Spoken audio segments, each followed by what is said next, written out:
than that, or if you want your eyelashes put on, things like that. So it can add up very, very quickly, is my point. Your nails, your toes, like everything, right? It adds it very, very quickly. So the expenditures aren't, yeah, it is a lot. And I don't love that they're using taxpayer money to do it, but Well, I assume that's donations in there. That'd be my yeah. We're expectation. gonna assume that it's all donations, John. We're gonna assume that, which is a nice assumption that makes us all feel better. But it is crazy because when you consider that they're all on TV all the time, they always have to feel like they're camera ready. But what's funny to me about this is that the work is so bad that they're getting done, right? They all look terrible. They all look like they've had so much work done. If they're spending so much money on all this work, I shouldn't really be able to see it, right?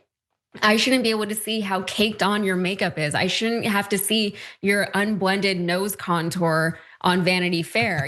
I shouldn't have to see all your lip injections, exactly where everything was injected. And I keep thinking, like the whole time you were presenting this story, I just had like that image of who's the guy with the forehead? Matt Oh no. Gaetz? Yes, Matt Gaetz. Thank you. I love that you got that from that description. Whenever he came out and he had all of this work done and his eyebrows were like up to here and his eyes were so big and everyone was like, what the heck? And he had more makeup on than I have on my face right now. And it's really unappealing. And the fact that they insist on just like that's the look that we're going for. Like, it's not that hard to blend your foundation out. Everyone knows that. That's like makeup 101. Even whenever they cover up Trump's hand, his mark on the back of his hand, I don't know why it looks like they just slapped like a sticker on the back of his hand. I don't understand why nobody is blending that better, because it can be a lot better than what they're doing. Yeah. So they're paying a lot of money, but apparently it's not money well spent. Yeah, I don't want to besmirch the services of that particular makeup artist or whatever, but like generally, I don't think it's good quality work that's being done out there. And by the way, I don't like that, especially all the MAGA women are like, if you want to have a position, you have to make yourself look like this particular thing. I don't like that pressure being put on them. And it doesn't matter to me. Evil is evil. I don't care what you look like. I also just think that they've landed on a look that is so unappealing. It just is not for me. And appealing to Trump is just, it's a bad choice. It's a bad choice. But anyway, that's going to have to be it for today's Aftermath. Thank you, everyone, for being here. In particular, Yaz, for taking time out of your day. You didn't have to be here, but we appreciate it. Thank you. Of course, happy to be here. Yes, thank you, everybody out there. Sharon will be here for Big News Wednesday tomorrow, so definitely join us there. For now, though, stay safe out there. Stay sane out there. We'll see you soon.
welcome. It's indisputable. I'm your host, Rashad Richie. Good to be with you. We have a lot on the agenda today. Breaking down news of the day with me, none other than the incomparable Sharon Reed. Always fascinating to have her brilliance on the program. First story of the day, Dr. Cornel West had to lay his hands on somebody on live television. It was all in good spirit, however. Let's go to it. Here it is. The problem is, you see, it's not a question of Democrats versus Republicans. It's a question of the truth. The question of the truth. Neither one of the parties want to tell the truth. So if you two just want to continually be preoccupied with being parasitic on the Democrats, we can talk about the Democrats till the cows come home. It might have little to do with truth, little to do with justice. When you're terrorizing and traumatizing a people who are disproportionately chocolate, of course it's racist. Of course it is. True or false? What's that, bro? Did we allow millions of people unvetted into this country, many of them who are criminals, rapists, child molesters, child rapists, murderers, gangbangers, people killing people with fentanyl, bringing in a little drug? How long is your question gonna go, bro? Well, it's a long list. I think you got enough. List. I think you got enough. I think you got enough. When you let 10 million, let me tell you what my answer is. Let me tell you what my answer is. Let me tell you what my answer is. Let me tell you what my answer is, though, brother Ben. Abby. What is it? That there's no doubt that the Democrats did, in fact, were a colossal failure when it came to immigration. That's a fact. Thank you. But the other truth is this, though. Let me finish now, brother. Don't just keep your flow coming out of University of Mississippi now. All right, Dr. West. Everybody keep their hands to themselves at the table, please. I love this man. No. I love this man. You know I wasn't going to start swinging on you, man. You know that. But it is a rhetorical swing, because the fact is this. If every immigrant disappeared in America tomorrow, which makes it a distraction now to talk about immigrants, we still have poverty. We still have deep conflict, class, racial conflict. You'd have a lot less crime. Well, you'd have a lot less crime. Put it at full mass. Dr. Cornel West, great humanitarian, one of the most remarkable moral philosophers that this earth has ever produced. I had the great privilege of lecturing with him 2 years ago. He touches in his everyday, hello, how are you? He's an open human being. He will hug you. Doesn't matter what your politics may be, what race you are. He loves people. If you notice, prior to Abby saying something, Dr. Cornel West had already touched the person in a nonviolent manner. It was all in good spirit and respect. So Dr. Cornel West made great points. We're going to talk about those points. This was a CNN debate with a conservative podcaster named Ben Ferguson. Did not have an opportunity to speak and was interrupted while Dr. West reached over to Ferguson in a peeved manner. CNN host Abby Phillip warned him to keep his hands to himself. And yes, if you go through it, Dr. Cornel West is talking because he debates his equals.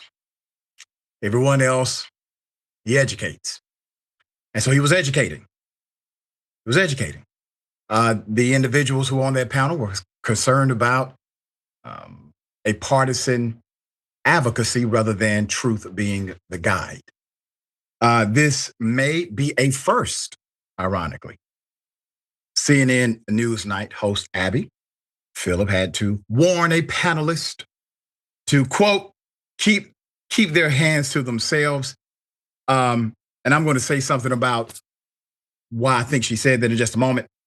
As the discussion over the heated over a heated turn during an intense exchange between two commentators and almost turned physical. I think Abby said this not as a warning or to chastise Dr. West. I think it was more of she didn't know how Ferguson would respond to Dr. West, given the things she's seen on that stage. That's my opinion. The debate centered around if agents, we're talking about ICE, are racially profiling immigrants. It should not be a question. That if the debate is starting with that question, I'm walking out. I'm leaving. But that was the debate. Do you think ICE is racially profiling immigrants and minorities in Minneapolis? The chief of police said they are. The mayor said they are. The cops who are off duty and have been pulled over because they're Black, 100% of them have been, as Dr. West would say, chocolate. They would say, yeah, they're targeting people of color. There's more. The debate, which aired on Tuesday night on the 20th, started as a right-wing podcaster, Ben Ferguson, who had just had an angry exchange with another panelist.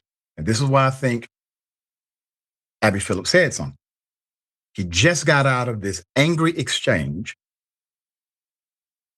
began arguing right after that with the philosopher and political activist, Dr. Cornel West, one of the most brilliant minds of this century, period. West stated that, quote, neither one of the parties want to tell the truth, end quote. Quote, that might have little to do with truth, little to do with justice. When you're terrorizing and traumatizing people who are disproportionately chocolate, of course, it's racist, he declared. That's when MAGA voter Ferguson jumped in, and his quote was, true or false? Was that, brother? West responded, quote, did we allow millions of people unvetted into this country? Many of them who are criminals, rapists, child molesters, child rapists, murderers, gangbangers, people killing people with fentanyl. Ferguson listed. You know, the irony is he's naming the crimes of the forefathers, the folks that founded the nation and created slavery as an industrial complex, and et cetera, et cetera. The irony of that.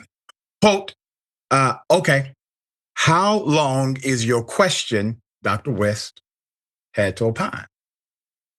How long is your question going to go, brother? West interjected. It's a long list, Ferguson shot back.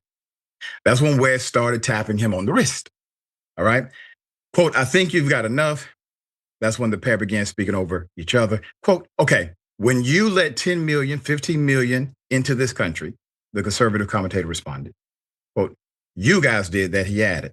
Now there's another quote, quote, okay, let me tell you what my answer is, West began. There's no doubt the Democrats were a colossal failure when it came to immigration. Thank you, Ferguson. Spit out, that's a fact. Now, on that point, I rest my case. What was Ferguson's entire goal? To get Dr. West to say something that's seemingly negative about Democrats. That's it. But he refuses to tell the truth about Trump. It's not an authentic conversation, let alone a debate.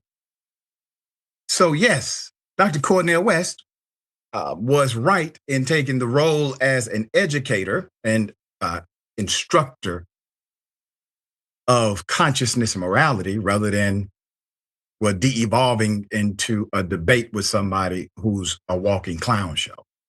All right, sharing thoughts. Yeah, he was the instructor, the moderator as well, if you will, Dr. Ritchie. And see, here's the limits when it comes to white privilege and financial privilege, frankly. You can get on television at a panel such as this. You can ignore facts that have been entered into evidence, as you eloquently pointed out. You detailed them, and you can argue a bunch of nonsense. The beauty of truth and blackness, which Professor Dr. Cornel West did, is that you can lay down the law and not care who you speak against or offend, Democrat or Republican. That's what he did.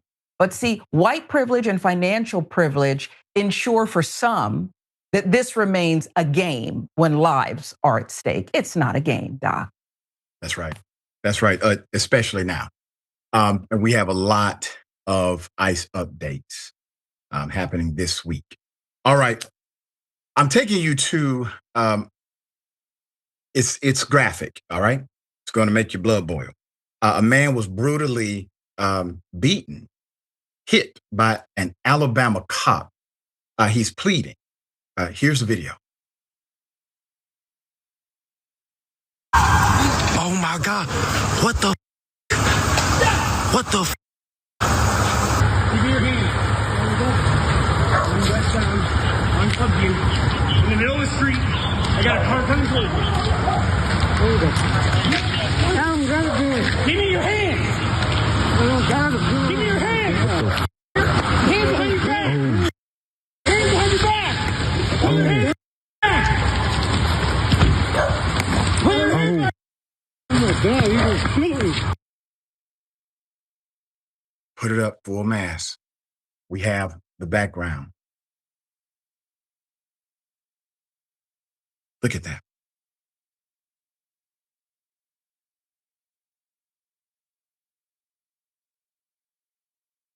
You see this cop raising his hand to strike a man who's already on the ground. He didn't know he was being recorded. Okay.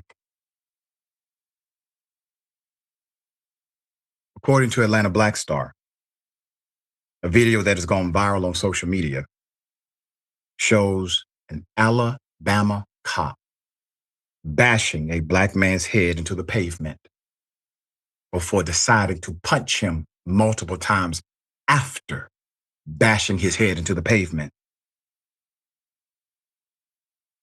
And at least one of those times, he used a flashlight to bash him. It may have been more. London Harkey also said he was pepper sprayed in the face after 3 more cops arrived to the scene, who then placed a mask over his face, intensifying the effect of the pepper spray and making it more difficult for him to breathe, causing him to lose consciousness. He passed out. Put up the attorneys. He's being represented by some of the best. 2 of these attorneys happen to be good friends of mine. Harry Daniels has been on this program, and Gerald Griggs has been on the show when he was president of the, as president of the Georgia NAACP. Nationally renowned attorneys Harry Daniels, Roderick Van Daniel, and Gerald Griggs have been retained to represent Harkey, but have not yet filed a lawsuit. They first have to file what's called an administrative notice to sue. The government gets an opportunity to respond, so their lawsuit comes after the administrative notice. The incident took place, here's the background. Incident took place on the 21st of January after a Huntsville police officer attempted to pull this man over for failing to make a stop. And so this is a traffic citation at best.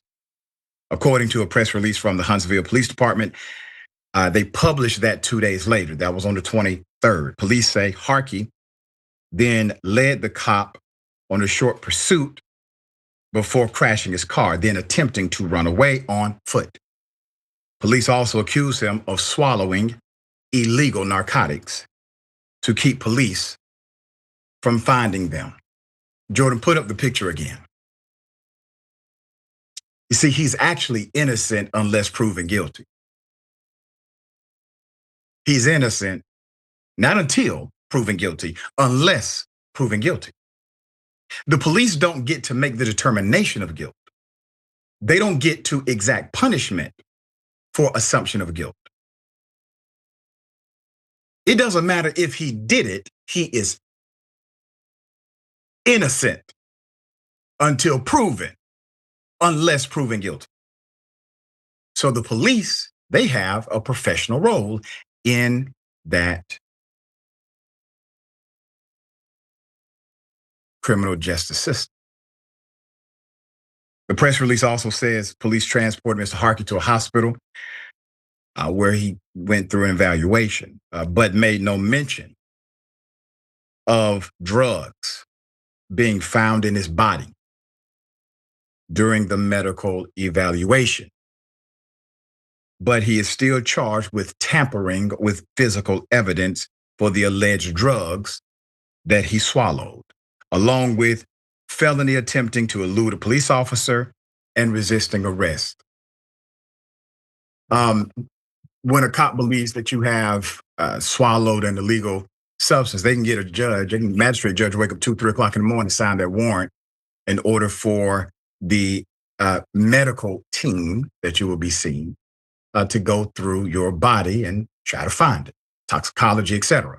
That has not been mentioned for the record.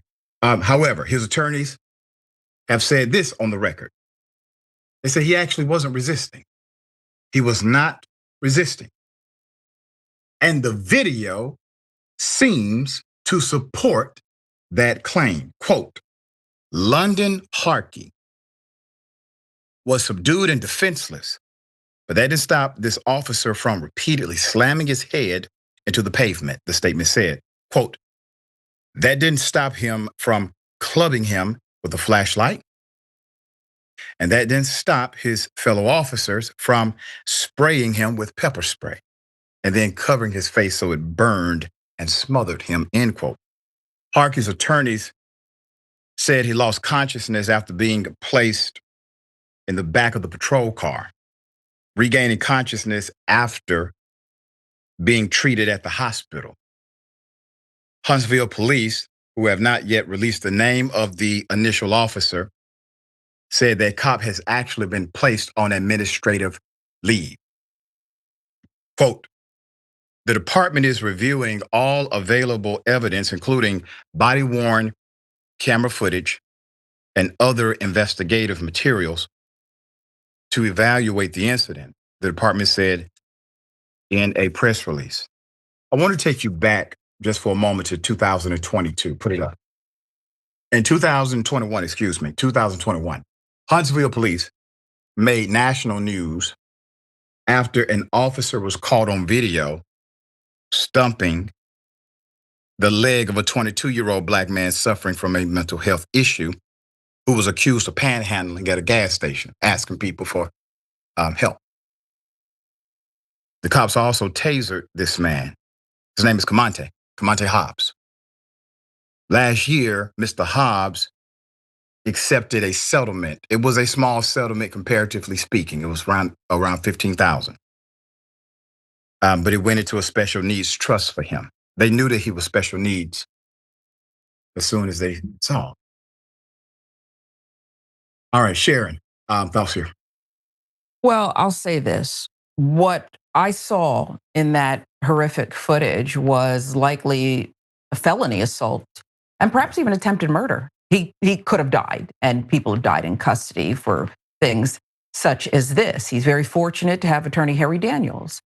That said, as you were going through it, and as we were forced, and we should be forced, to view it again and again, I'd go back online and view it again and again. What you just put forth on the program here today, Doc, I can't help but think that this has been going on every day without real consequence. And that's why it's trending on social media right now. Black people tried to warn you. And yet, I'm grateful to see it here on Indisputable with Dr. Richey, but I didn't see it on Morning Joe. I didn't see it across the cable news outlets today because he's black. I saw a gang who happens to be in law enforcement uniform beating a man and perhaps trying to kill him. And it should be national news on loop, like I've seen, and I support it being seen with the community that's being targeted in Minnesota and elsewhere. But it makes me really, really sick to my stomach that you're one guy and we have to depend on you to bring these injustices to light.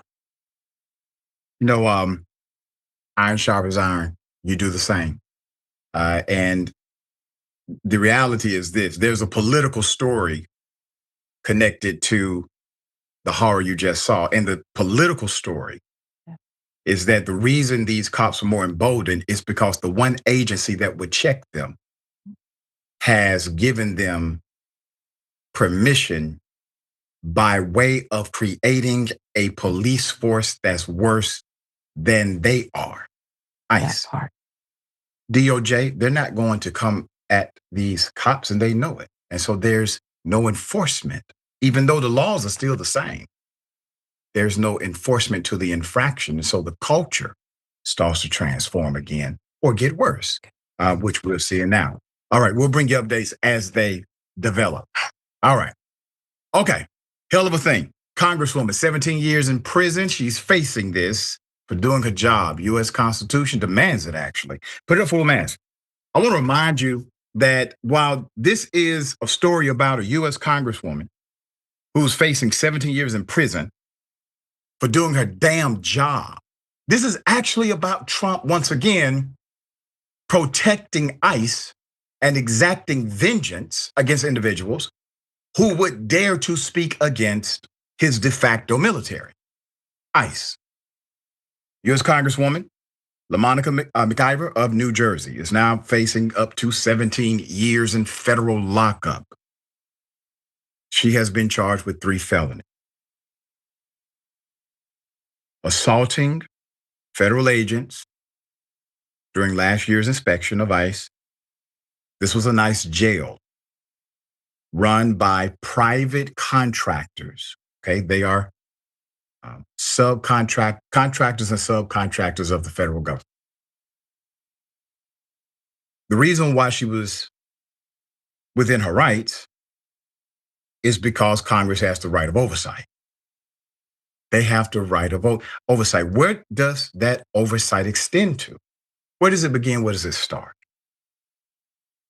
The framework of the Constitution and the statutory language that accompanied the Constitution made it clear. It extends to anywhere your tax dollar goes. Wherever your tax dollar goes, that's where it extends to.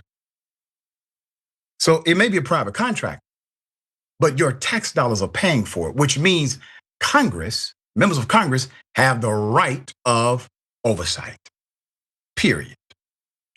Here's a reminder of what took place, what she was subjected to during last year's ICE prison saga. Here it is.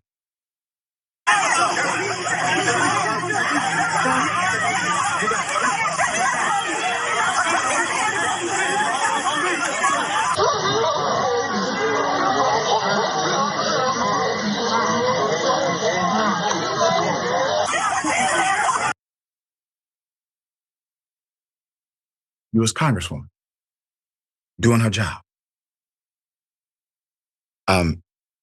This is what's being framed as McIver, the Congresswoman, assaulting ICE agents. Okay? That is how they are framing what you just saw. Because of what you just saw, she was charged with assaulting a federal officer, resisting an arrest, and impeding and interfering with federal officers. Then acting U.S. attorney dropped charges against the mayor of the local region, Ras Baraka. She resigned after judges ruled she was serving in her position unlawfully, but McIver's charges remain. She's not standing down. Here it is. So often in these cases of political persecution, the process is the punishment. The New Yorker notes in December, you'd already racked up close to $1 million in legal fees. What do you think this message sends to Congress members, legislators all over the country if they stand up for their constituents, as they say, as you say you were doing, you'll be personally bankrupted? Yeah, I mean, you're absolutely right. The process is the punishment. This is what they're doing. They're doing this with your taxpayer dollars, prosecuting a member of Congress for doing their job. It doesn't cost them anything because they're using taxpayer dollars to do so. But I think what it does is it inserts fear in other leaders to step up and hold the administration accountable. It's intimidation, it's bullying, and they're just using me as a tool and a prop to do so. And that's why I continue to stress how urgent, like my case is, not because it's about me, but it's about the broader picture of how they are trying to stop Congress members from doing their job. I mean, and it's awful. But at the same time, that's why I continue to push forward, continue to work for the people of the 10th Congressional District and protect them from this administration, specifically ICE, because I'm not going to let them bully me out of doing my job. I'm just not. They're not going to bully me from stopping my work, and they're not going to take away my joy while I do it. I want you to look at this woman. Put her up again.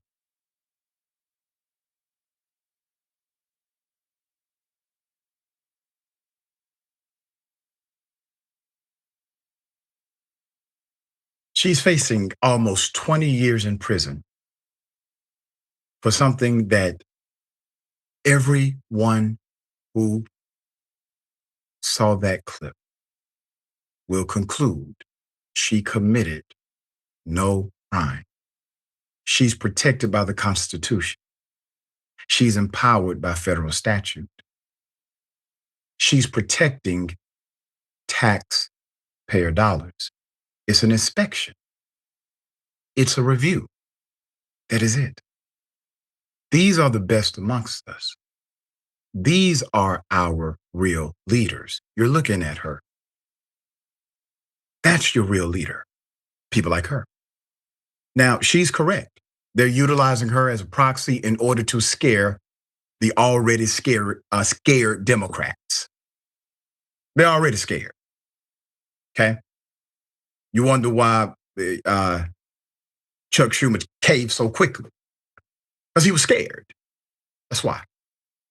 And so they will utilize certain individuals who are strong and willing to fight in order to make an example of what may happen to you if you dare to do the one thing that you are on this earth to do. And that's to give a damn. In November, the U.S. District Court decided through Judge Jamel K. Semper to allow two of the charges, two of the three counts, to move forward. And then in January, the judge declined to dismiss the third charge, paving the way for McIver to stand trial. McIver will appeal his most recent ruling. It never should have gone this far. Even with ICE doing the administrative warrants now, where they're breaking into windows and claiming some ridiculously vague and misapplied rule of the ICE Bureau. Judges will have to dismiss every single case that stems from that in order to check the out of control power of ICE. Now, let's bring it back home to Trump. This isn't about Trump protecting a federal agency, because he's not asking you to give ICE privileges of police. He's asking you to do something so much more than that. He's telling you to go beyond that. They don't have to follow the local rules. They can wear a mask. They don't have to identify themselves. They don't have to have a warrant.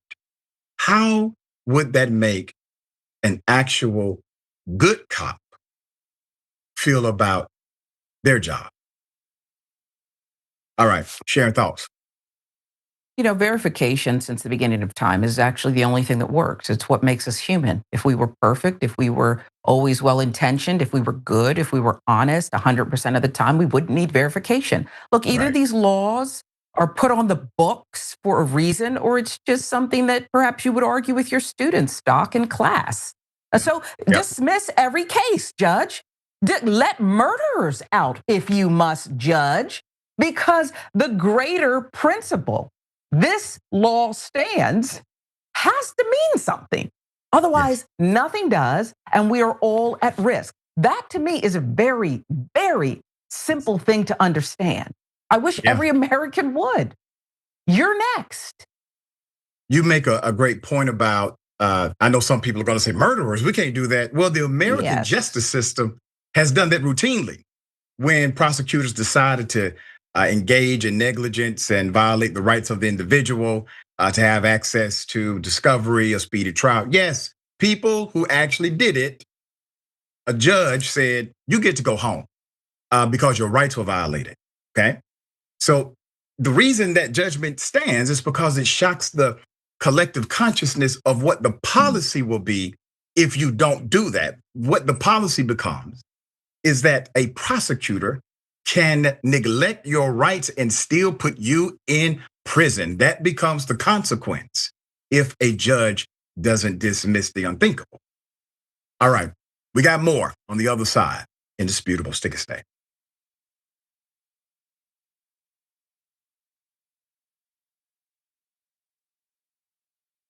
Damn it, they failed us. And if you're not angry about that, Michael, and any of you out there, then you're damn wrong, because you should be angry. Young Turks. It was genuine. He was mad. Cenk Uygur, known online as one of the Young Turks, isn't afraid to throw some punches. 3, 2, 1, fade up. Cenk the Turk Uygur. What kind of TV station is this? The whole point is for me to yell and scream and tell you what I think. It was right out of like Wayne's World. This guy on this little rinky-dink website is speaking truth to power. We've been averaging 600,000 views a day, beating most of the cable shows in America. We're the largest online news show in the world. We're celebrating our 1 billionth view. Television, we're coming. More politics ahead with Cenk Uygur. He knew that the MSNBC opportunity was an experiment. And fill and host beat CNN and headline news combined. At some point, they want to give me a show. Every single year, that comes out of our paycheck. We put it in, and you're saying we were suckers. When you, as a host, tells someone you're interviewing to shut up, that's going to raise a red flag. That guy needed a tall glass of shut up juice. If President Obama's doing the wrong thing, I'm not going to tell you that he's doing the right thing so I can, quote, support him. He says to me, you won't believe the meeting that I just had. The head of MSNBC talked to me. They want him off the air. Cenk took an incredible risk. We're supposed to challenge the government. That's the role of the media. The Democrats and the Republicans are here to screw you. And who on the air is saying it? I wouldn't have done what he did. That if I'm going to be a talk show host, I should be the biggest talk show host in the country. I don't think anyone else does it better. I don't think anyone's even close. Before you know it, I'll be back on your TV doing a national show. I guarantee it.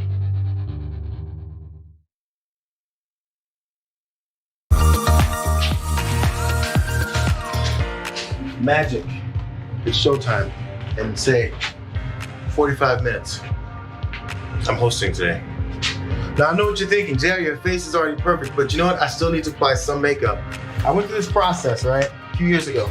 When I realized that I was gonna have to wear makeup on the show, I had to go through like finding out what my undertones were. You guys know what those are? I got my MAC Cosmetics. It says SPF 15 foundation, broad spectrum. But apparently what I have is red undertones, and I think pores are not supposed to be seen. I need all these things to be confirmed for me. These sponge things don't work for me. You gotta use your hands. This idea.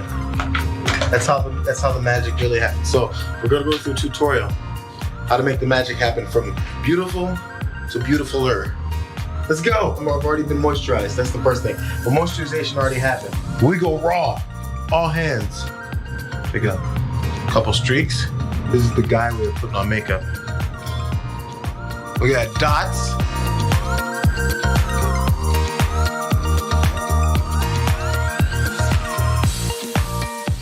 There's some shiny points that generally happen. First of all, here we go. You dust here. I'm putting way too much, but you dust. Oh, get the excess off. You don't want chunky powder. There's like a T-zone, I think, right? Mine is a double T-zone. Because I went middle and another cross. Make sure your nose isn't all shiny. People get on you for it. You don't say, That's not a good point you made on there, JR. Your nose is shiny. You guys are picky like that sometimes. I think that's about it, fellas and ladies. See you guys next time. Bitsies.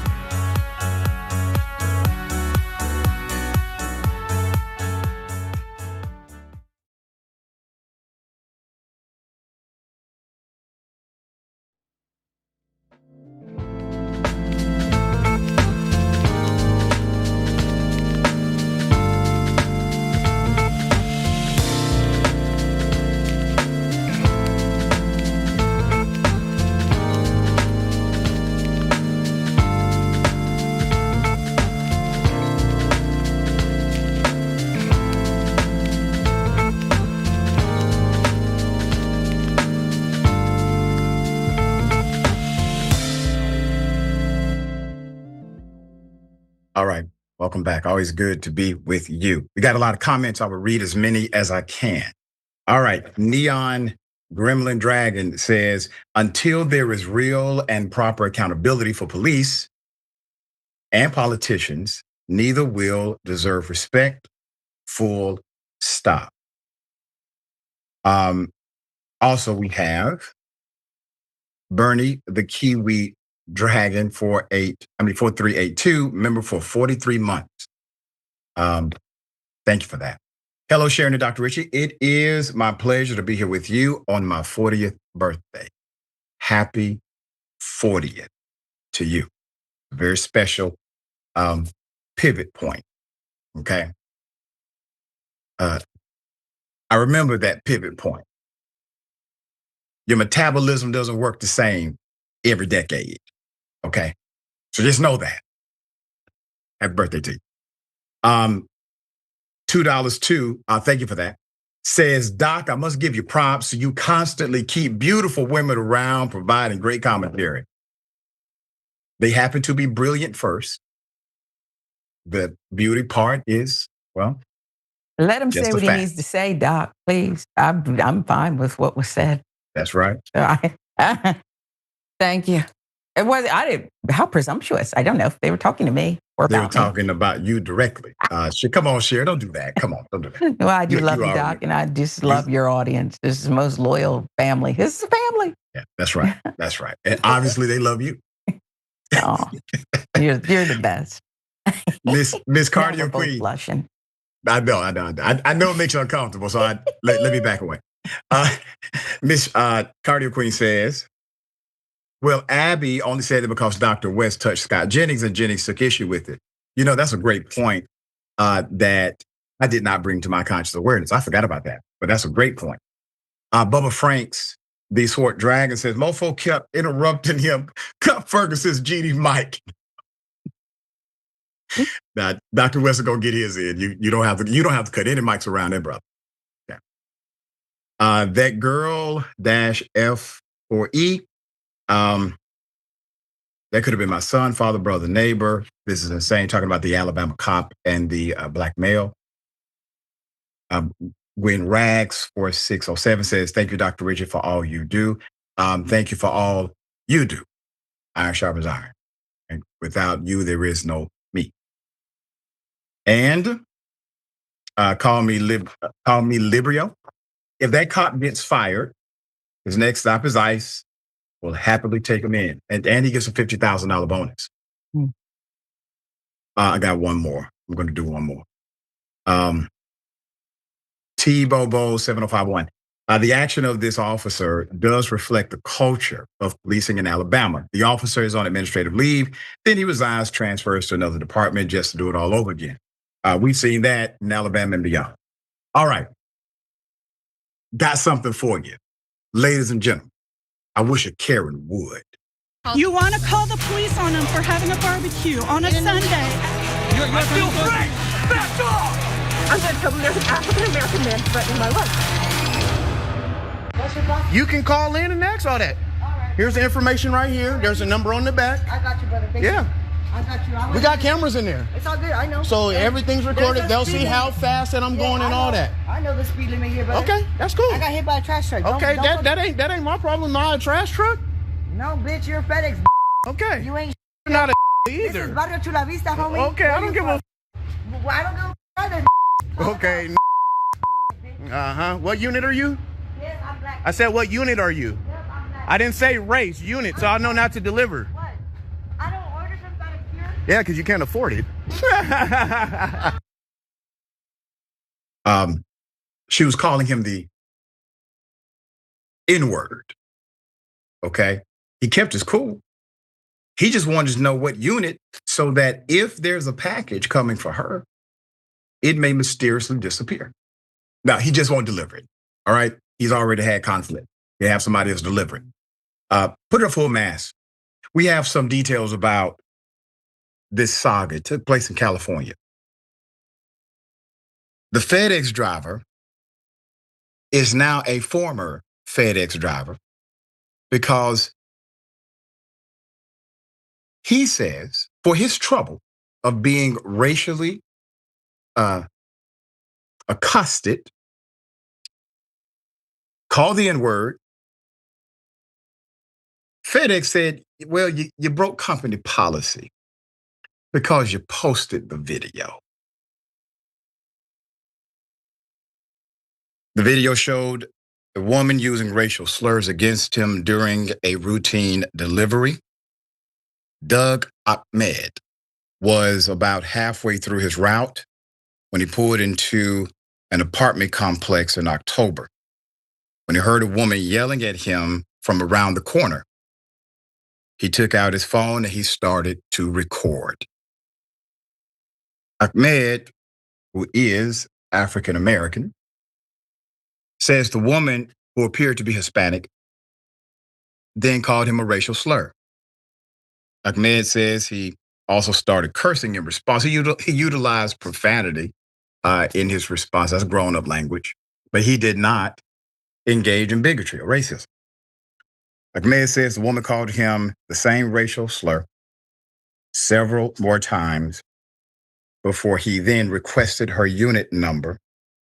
Ahmed sent ABC 10 KGTV another video he says shows the woman tried to block his exit with her car, forcing him to squeeze around her to leave the apartment complex. A few days after it was posted, Ahmed was fired by a FedEx contractor. In his termination letter, the FedEx contractor pointed out the video contained the company name and FedEx truck, both violations of policy. The man was at work. He also had on the FedEx shirt because he was working. Ahmed says that policy should be looked at on a case-by-case basis. It sounds like you need to be the CEO, brother, of FedEx or get your own company. Calling the firing unfair, when asked if he regrets posting a video, Ahmed said yes and no. Yes, because of the employment situation. No, because it did bring awareness. Quote, who gets fired for being called the N-word? That makes no sense, end quote. Ahmed said ABC 10 News reached out to FedEx for comment, and they are waiting to hear back. Put up the brother. So one, dear brother, you are a hero because you decided to engage in advocacy for yourself, and by proxy, you are letting people know you can't treat Black folk any kind of way without there being a response. Number two, if you're working for a company that will fire you the week you were called the N-word, you deserve a better company, and that company does not deserve you. You will land just fine, brother. And three, we want to help you. So there's a GoFundMe. A GoFundMe campaign has been set up to help with living expenses because it was abrupt. It takes time to transition back into full-time employment. One of my good friends works for one of the major companies, and Yeah, I mean, they work hard, man. They work hard for putting those packages on early in the morning, going around making the delivery, lifting weights beyond their size. Okay, they work really hard. Put up the GoFundMe again. And so we want to do the best we can do. GoFundMe campaign has been set up to help Ahmed with the living expenses. The link will be in the description of this segment as well. Support driver fired after viral harassment is the title. But make sure you go to the link in the video when we post in the post-production. All right. Sharon, thoughts here? Well, this is one that I'm happy you're shedding light on. And I get his mixed response, yes and no. Does he regret it? Because you're right, Doc. They work hard, braving traffic, heavy packages, long hours, encountering some beast, a dog, 4 legs or 2, who can cause them harm. That is all part of it. But here's the thing. Had he not posted it and just reported this, I mean, she's a threat, a real threat. What would happen? Nothing. They weren't going to investigate. They weren't going to refuse to deliver to her. They weren't going to do anything to support this worker because he's trained to believe, as many Black and brown people are in America today, you're less than. And your comfort and your safety doesn't matter. So he chose to speak up for himself. And for that, they said, we'll show you. I hope the GoFundMe skyrockets and we end up showing them. Absolutely. And it's important for a company and the general public to know how somebody Black is treated delivering packages and how somebody who's, well, not Black is treated. And if the company doesn't have capacity for that, if the company doesn't have capacity for that, they don't have room for your being, your existence, the very nature of you. That's an immutable quality. You're Black. All right. We'll bring you updates as they come. A kindergarten teacher, called ICE on the student and the family, and we have the damn recording. You are not going to believe this. Here it is.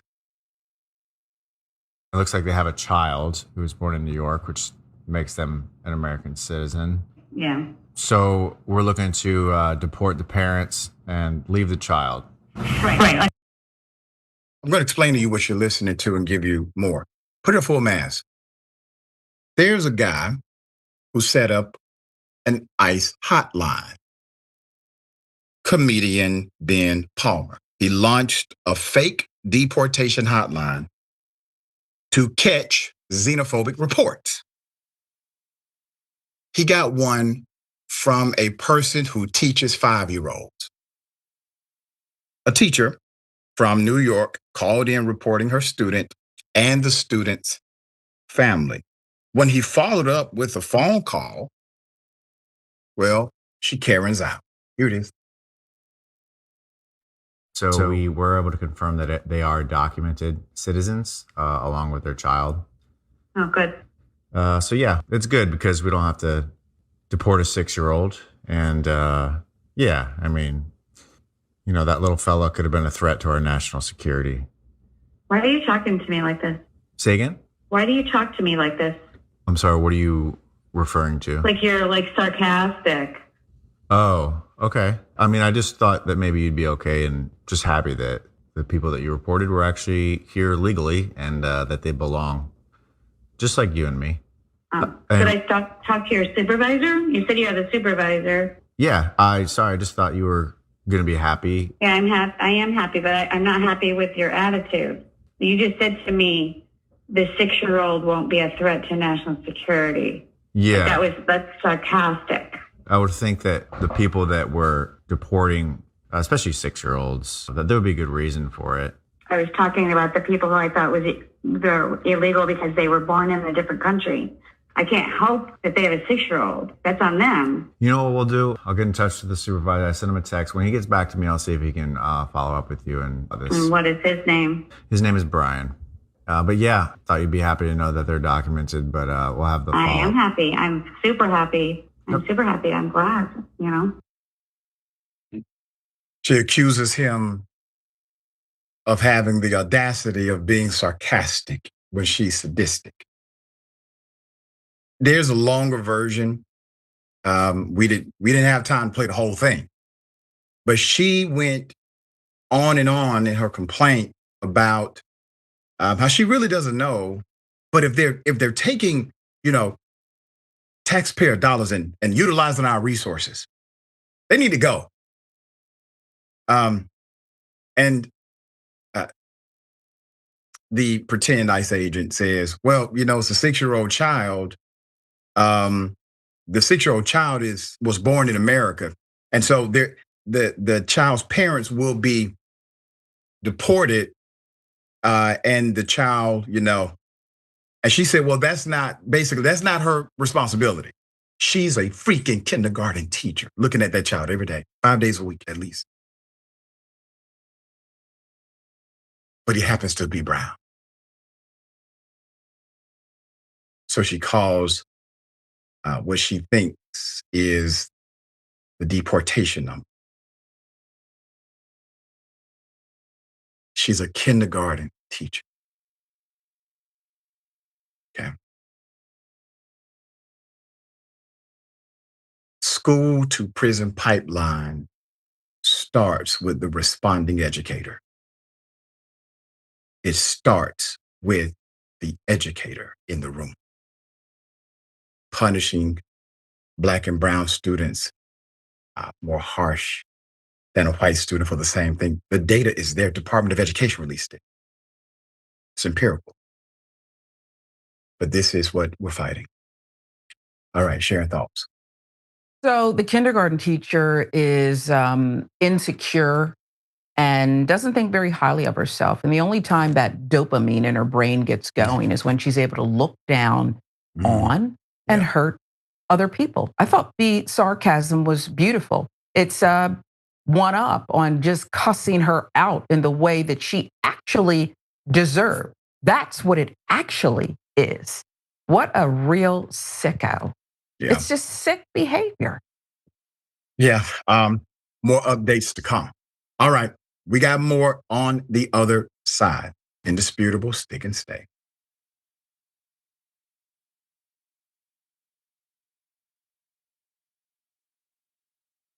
Indisputable is still the fastest growing news show in America compared to CNN, Fox News, and 30 other networks. We tell the truth on Indisputable because the truth is indisputable. We go places that other news media outlets refuse to go. When there were human rights abuses happening at the Victorville prison, guards and members of the community contacted us. You, through your investigative reporting, unearthed very troubling allegations about specific forms of abuse and discrimination in the federal prison system. It really doesn't take much to be a trusted voice. All it takes is to be fearless, report on matters, be an advocate. I called it the bullpen intentionally because it's a place of preparation. We present individuals who may have an opposing view, so we debate. Sometimes we interview individuals because their stories deserve to be heard. A survivor of significant police misconduct and his attorney. We covered this story earlier and to remind you of the horror of one man being shot at damn near 100 times by the police. We take time on this show to showcase the temper tantrums of Karens in the wild. We do this not because we want to see people's emotional outbursts in public, but because these incidents are emblematic of a bigger societal issue taking place across the nation, and it has to be checked. My friend, my big homie, attorney at law, Benjamin Crump. I just want to thank you, man. Educated, articulate brothers like yourself speak truth to power. It makes a great difference in changing the landscape in America. So listen, no matter what you do, don't allow the politics of ideology to evaporate the soul that still exists inside of you. They don't stop, I don't stop. Racism won't stop, I won't stop. Systemic bias won't stop, I won't stop. People still need health care, so I won't stop. People still need criminal justice systems reform, so I won't stop. You won't stop either.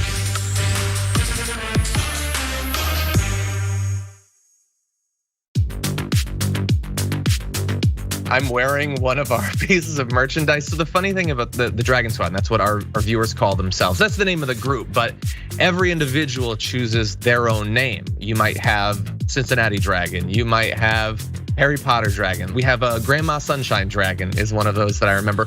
These are people that like to have an element of themselves, their lives, what's significant to them reflected as a part of the community. But the concept of the Dragon Squad is just something I threw away as a joke. I was mocking the Proud Boys, these like right-wing groups that come up with a name for themselves that they think is cool, but it's actually really lame. And I thought, off the top of my head, I can come up with something that's still kind of lame, but much cooler. And so I threw out Dragon Squad and I just moved on with my life.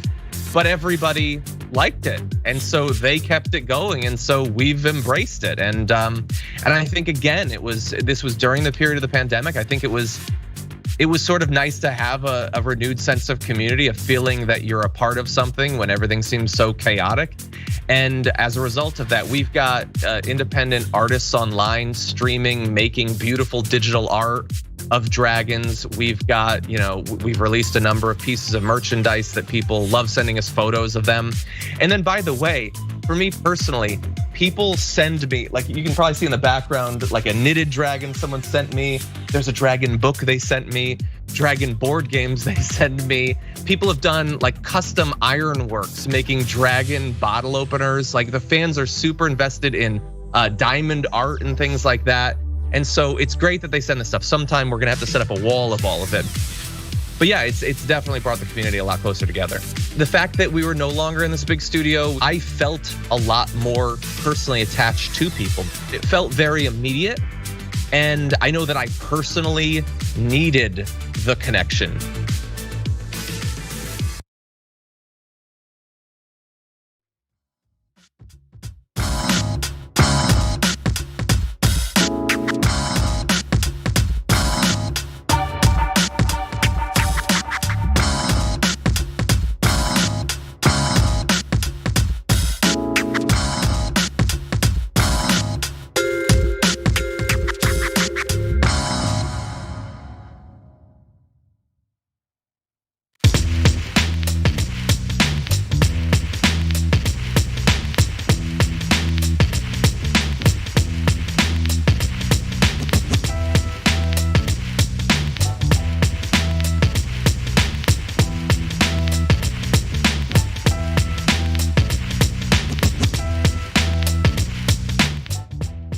All right, welcome back. Always good to be with you. I will read as many comments as I can. Greatly appreciate everyone.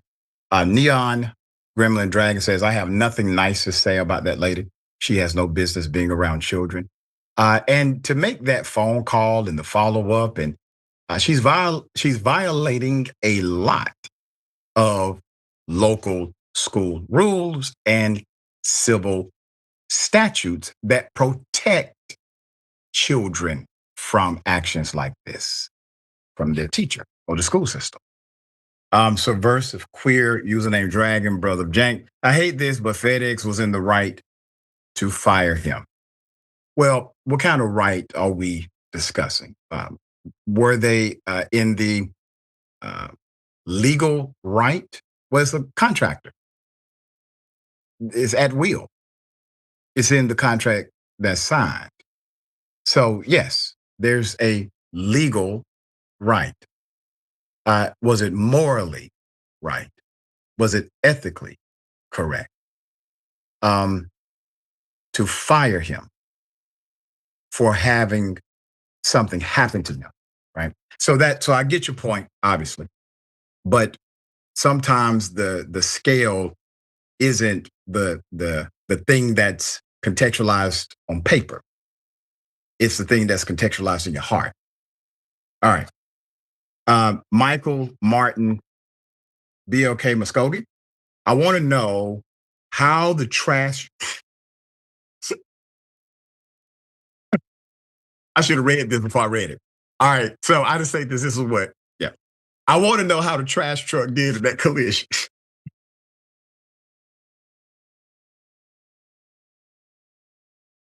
That was funny.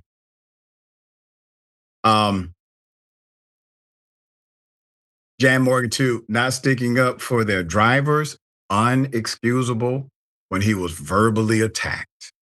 That's right.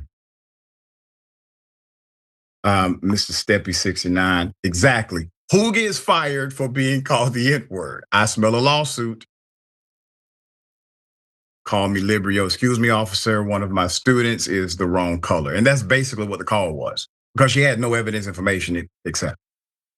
It's a shame. RJO Network. We have some evil people in America. And Chuck Burgess, Karen doesn't realize she's being punked. No idea. And Edward Gilbert, 3232. Call the job and get her deported to the unemployment office. There you go. All right. This is a beautiful story from a tragic policy. Jewish seniors offered to hide Haitian immigrants to avoid the ridiculous policy of mass deportation, saying they all had to be out of the country yesterday. Put it up full mass. We have this story and we have an update. So Jewish seniors at a care facility in Florida. Yep, Florida. They have shown us what they are willing to do to protect Haitian caregivers that were expected to lose their temporary protected status overnight. And they will be hunted by ICE if they didn't just get out the country. So what did they do? They said, we're going to hide you right here. Well, it's against the law. We don't give a damn. We're going to hide you right here. Go nowhere. If they get to you, they got to go through us.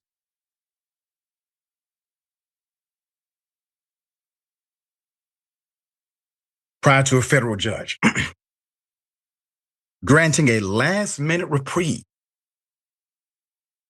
that now protects 350,000 human beings,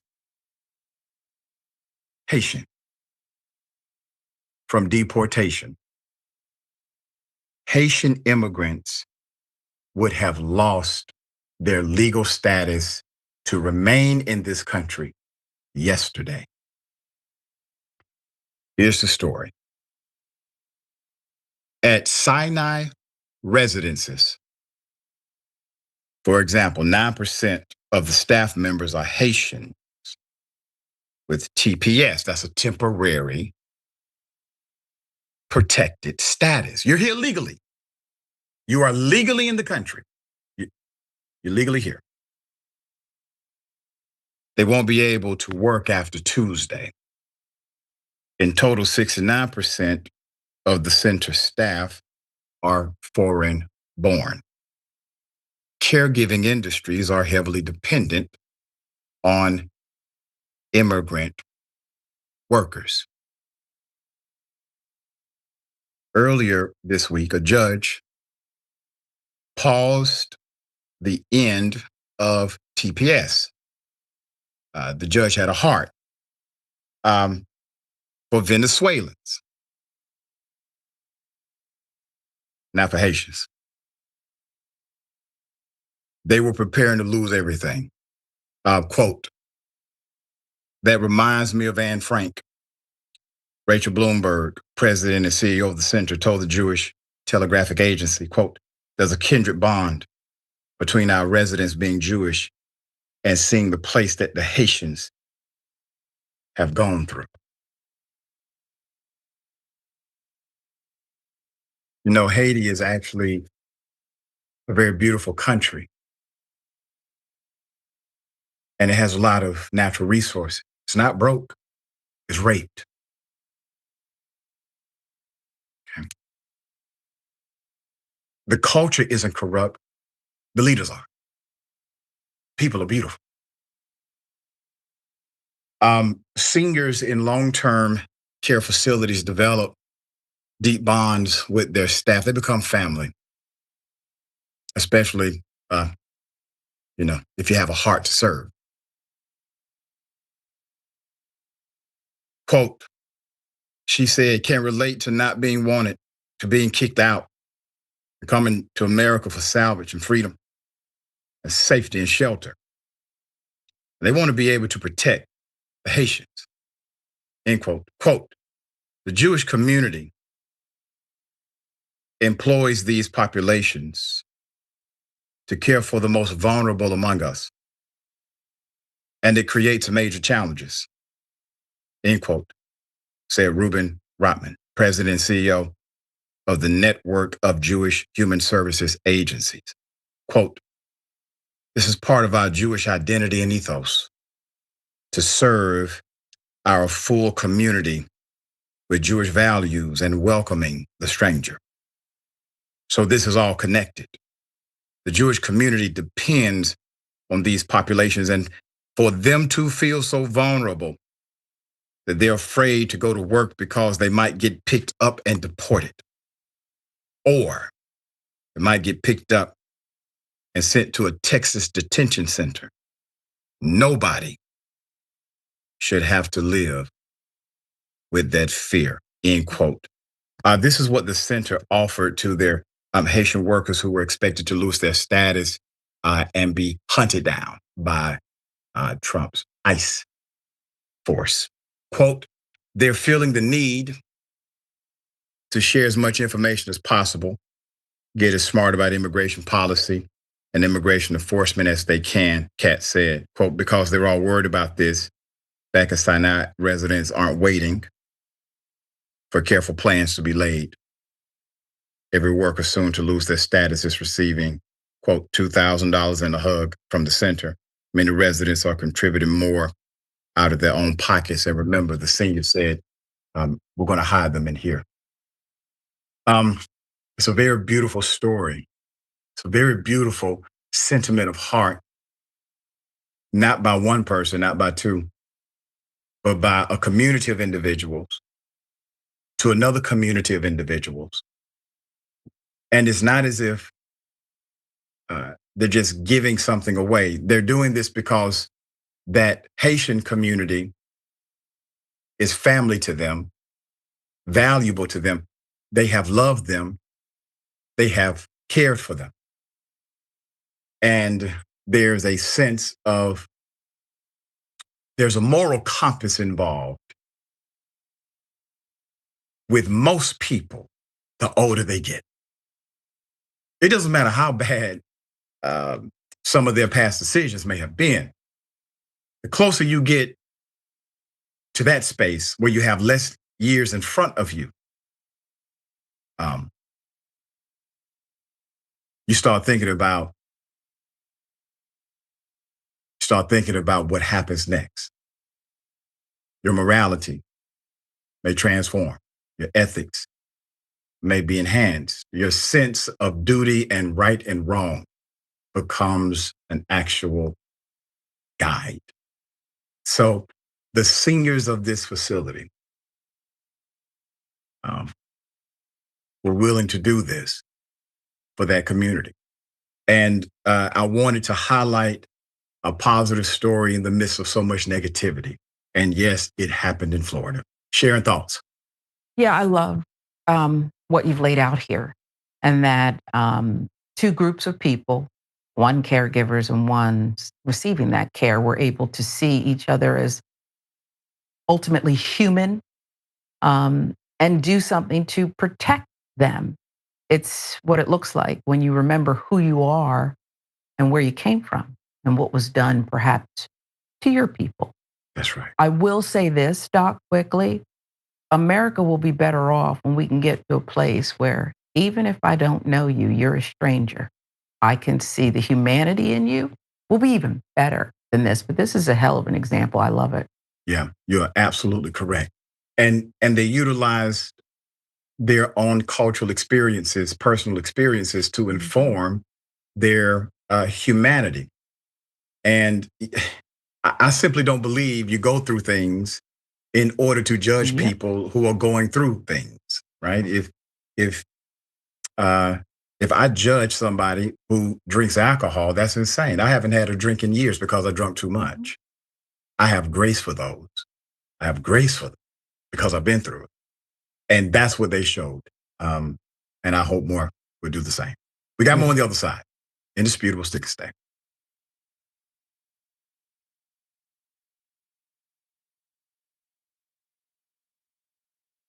What contributions to the progressive cause are you most proud of?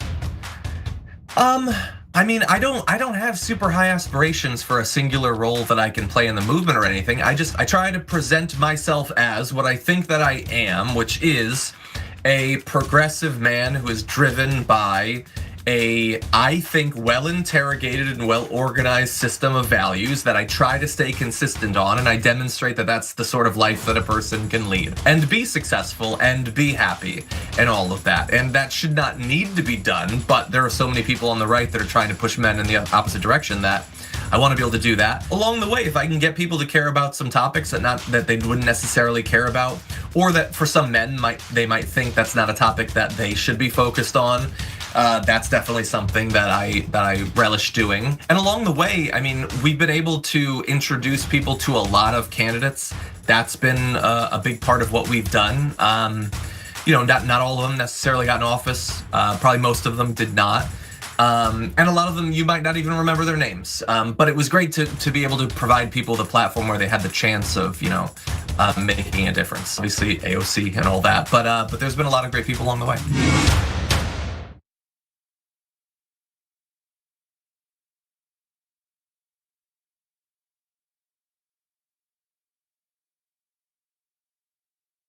In the bonus episode for the members, we do some inside baseball. We're gonna look at John's desk. Nice little spaceship here.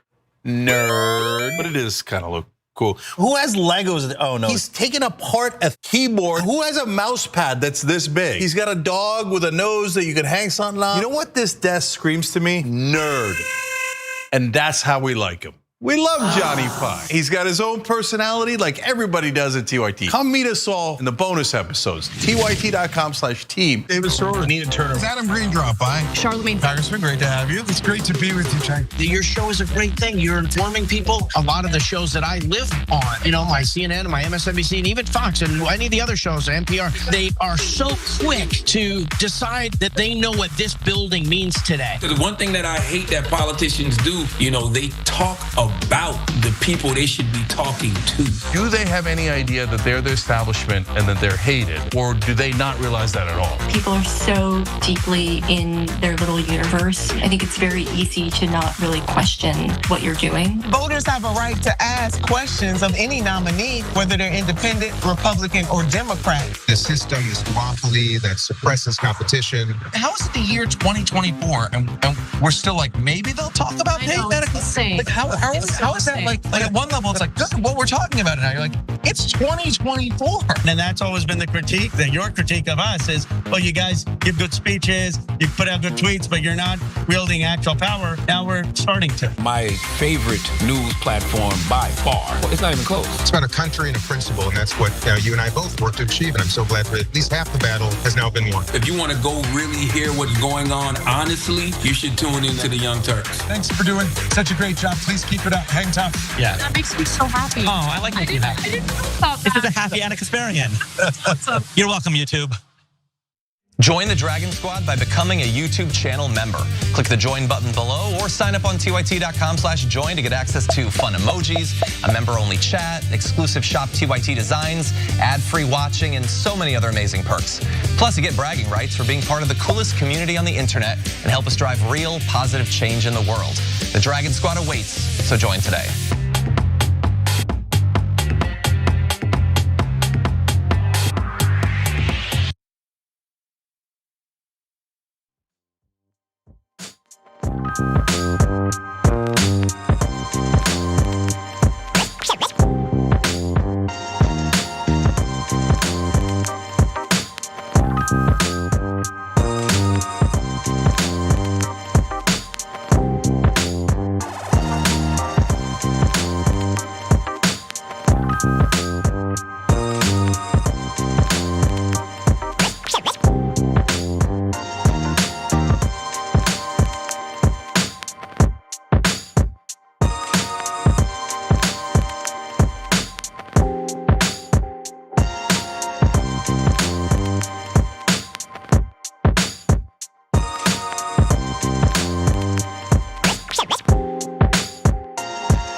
All right, welcome back. Always good to be with you. We got a lot of comments. I will read as many as I can. Really appreciate it. Wang Jun.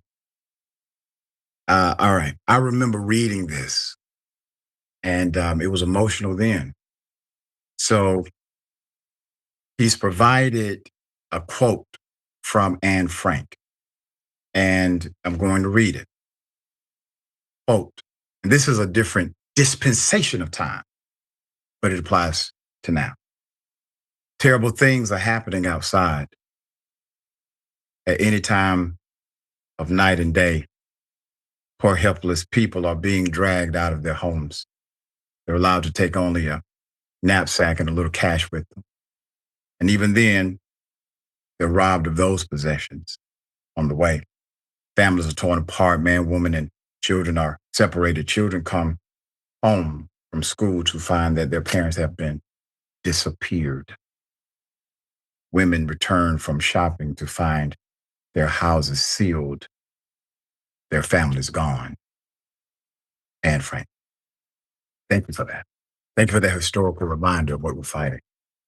And that we will be victorious.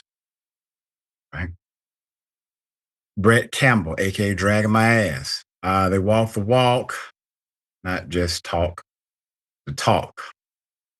And yeah, that is interesting, isn't it? Mr. Steppy 69.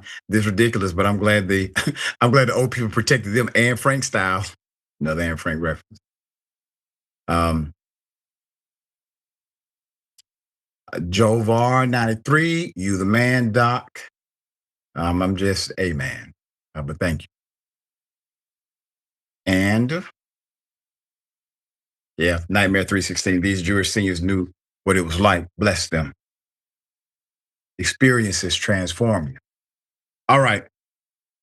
Update to a story we brought you and thought it was over. A bigot, okay, who threw rocks at a family was charged.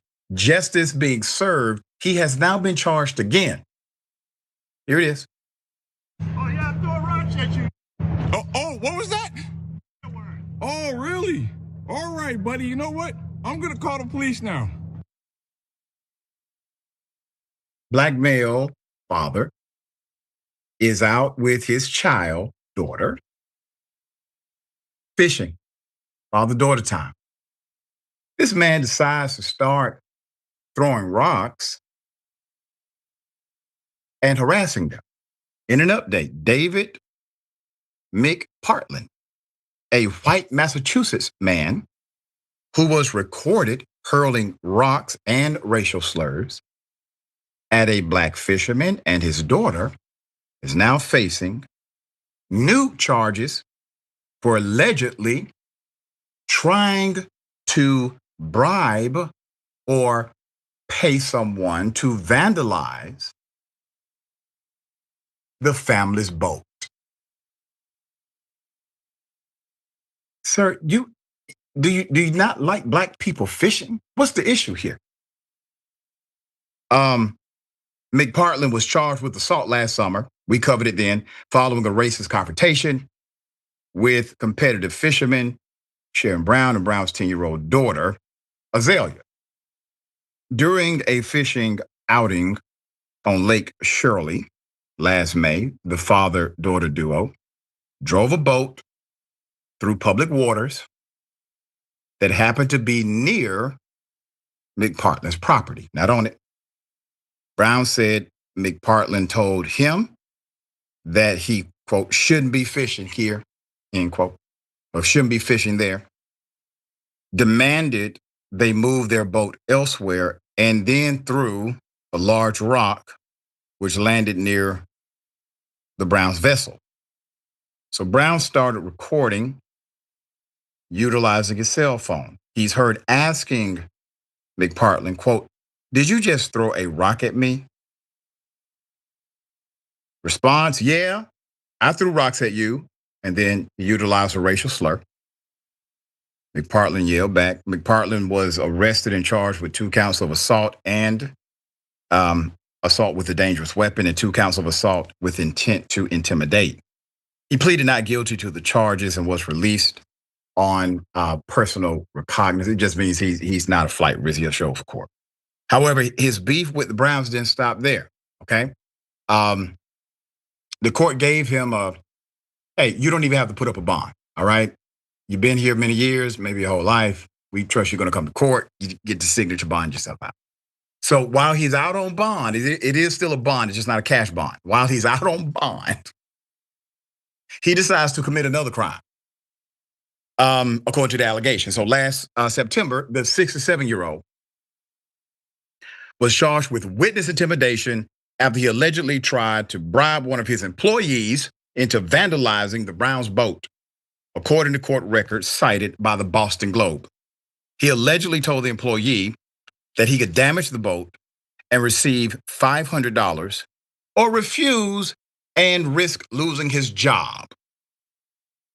Quote, McPartland provided the employee with Brown's address where the boat would be located, end quote. Court documents state, quote, McPartland provided specific instructions and ordered the employee to use a sledgehammer and smash the engine in the back of Brown's boat, end quote.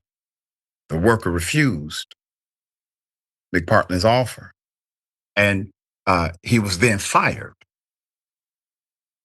A judge recently ordered this 67-year-old man to remain jailed without bail. Gave you bail the first time. You didn't have to put up money. Your signature was the bond. This time, while you're out on this bond, you commit another crime. You solicit somebody to destroy another person's property. No bond for 90 days after concluding that he could not follow his bail conditions, including having no contact with the victim and his family. McPartland's attorney, Roy W. Pastor, denied allegations that his client tried to hire someone else to carry out a payback scheme. Pastor argued that it was the employee who offered to vandalize the boat in exchange for the $500. Well, why did he get fired, Mr. Attorney? What was he fired for? Because Mr. McPartland just had a great heart for these black folk and was upset that his employee wanted to vandalize their boats. He also claimed that McPartland is, quote, he's an elderly man who suffers from mental agitation and memory loss. Yes, I do too. It's called Monday. Mental agitation, memory loss. No disease diagnosis, okay? He's trying to qualify. Quote, Mr. McPartland suffers from a long-standing serious head and brain injury due to an industrial accident. Mr. McPartland has undergone 2 brain surgery, lives with a large metal plate in his head, the attorneys wrote. Ms. McPartland in recent months, during the pendency of this case, has undergone CAT scans and other examinations of his head. The medical exams produce visible evidence of damage. He has been referred for further examination and testing, neuropsychological examinations. Now, here's the irony of all of that. Number one, the attorney said he didn't do it. So why offer a quasi-mental health defense in the public arena to justify that he did it, but did it out of declining mental cognition? Either he did it or he didn't. Because you blame the employee. If I was the employee, I would sue you. 2, none of that takes away a person's ability to judge what's right and wrong. And that is the standard of the court, as all attorneys know. The standard of the court is not if you seem weird to somebody else, or if you've had an injury, or if you have some level of mental disease, illness, even if it's diagnosed. Do you have the ability to understand what right and wrong is, and then engaging at activity that would support that?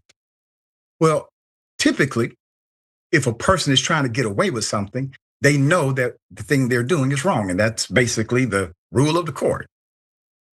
So the attorney is throwing smoke and mirrors, disparaging an employee who did the right thing, while trying to make us fall in love with the mental health decline condition of a guy who called a father and 10-year-old girl the N-word while throwing rocks at him. Make it make sense. It didn't work on the judge. Judge said you're going to be here 90 days, no bond. I consider it after that. Sharon, thoughts here? Yeah, Doc, this story is an example of a lot of things. Number one, the only brain damage he has nothing to do with anything that you read from his attorney.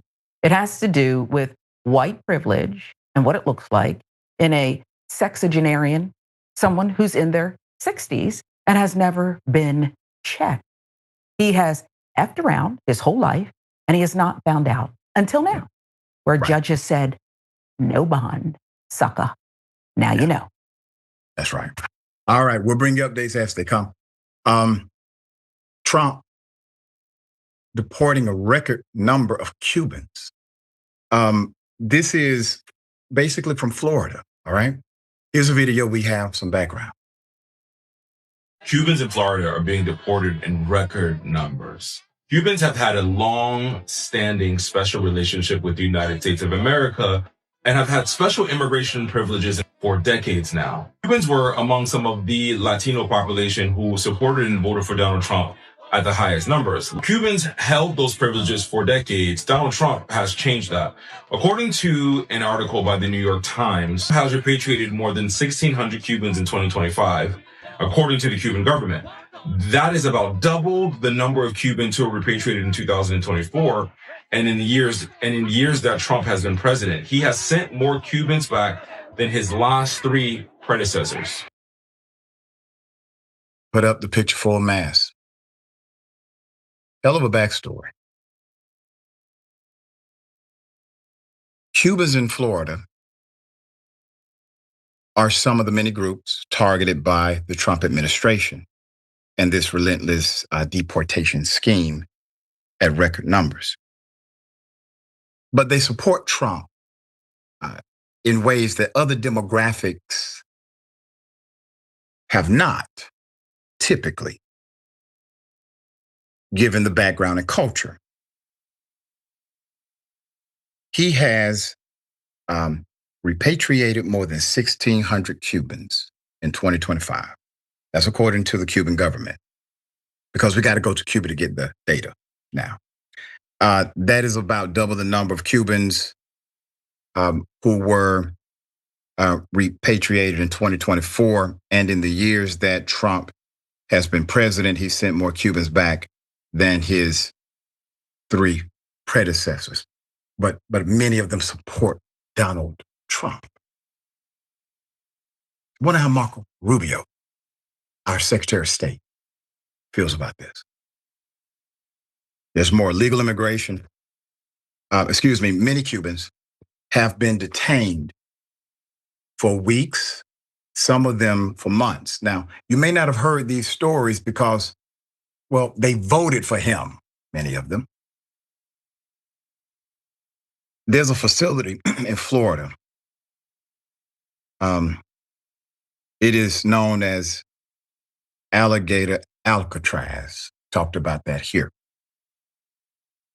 At another nearby detention facility, Cuban detainees protested last June by writing, quote, SOS Cuba on their shirts and spelling out SOS with their bodies on the recreation yard. Legal immigration has also been all but cut out. Mr. Trump enacted a travel ban on 19 countries, including Cuba, and ended a family reunification program. U.S. officials are rejecting visa applications, which can take years to complete. Last month, the Trump administration paused all Cuban immigration cases, including pending naturalization, residency, and asylum, in which asylum is still constitutional.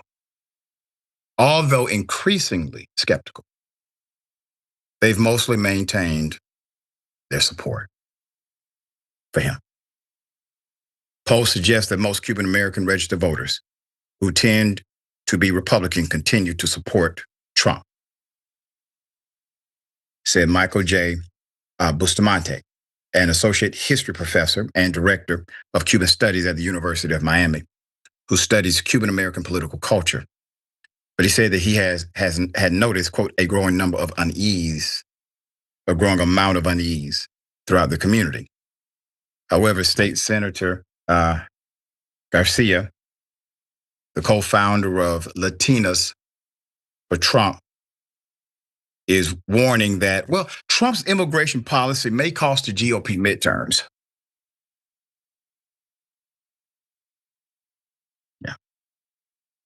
Yeah. Quote, I don't think that he will lose the midterms because of Stephen Miller, the state senator said. And once again, co-founder of Latinos for Trump. Ironically, Latinos for Trump in the Republican National Committee is no more because they got rid of all of the minority groups and advocacy groups. Said of Mr. Trump, quote, nobody in the White House, including President Trump, wants to see people getting hurt or killed in America's streets, she said, claiming that the killing, quote, occurred as a result of a deliberate and hostile resistance by Democrat leaders in Minnesota. Oh, somebody is interviewing for a job, I see. There's more. Quote, I'm not absolving Trump, Ms. Garcia said, but she is. Quote, I'm not justifying the things that we're seeing.